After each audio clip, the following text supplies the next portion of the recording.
Voilà. Bon, c'est pas fini, il faut aussi faire la même chose, mais on va le faire ensemble sous la pâte arrière, enfin sous tous les éléments qui touchent le sol. Et puis, il faudra faire une ombre globale. Cette technique fonctionnera aussi pour tout type d'objet, un aspirateur, une voiture, n'importe quoi que vous voulez poser sur un fond blanc. Donc, idéal pour vraiment mettre en valeur, comme dans une encyclopédie ou comme dans un site web où on vend des objets, mettre en valeur les objets.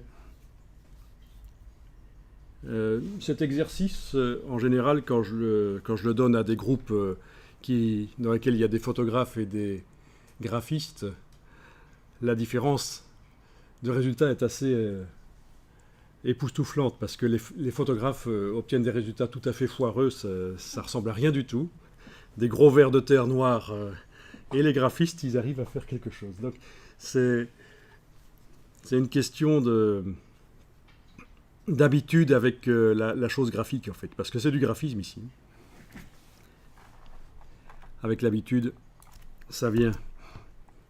Alors on va prendre l'outil de déplacement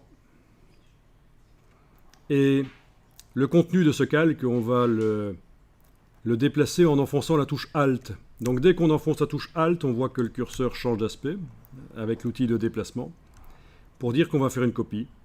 Donc je prends ça, je le déplace, voilà. Et j'obtiens un autre calque. Bon, c'est la même chose que si j'avais dupliqué le calque et déplacé sans enfoncer la touche Alt.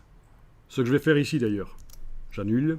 Je vous montre que si je duplique le calque en l'amenant sur le bloc de feuilles, j'obtiens deux ombres qui sont superposées, mais que je peux déplacer celle du calque du dessus. Voilà, c'est la même chose en fait. Hein. Voilà.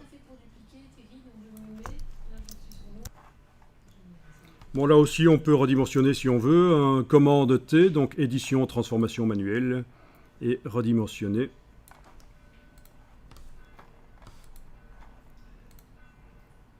Alors, si vous avez des difficultés pour positionner, c'est peut-être à cause du magnétisme.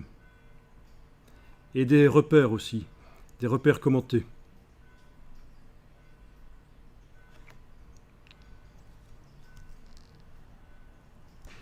Donc si vous sentez que quand vous faites la transformation sur les ombres, ça cale, vous ne savez pas leur donner la dimension exacte que vous voulez, allez jeter un petit coup d'œil dans le menu affichage, afficher, et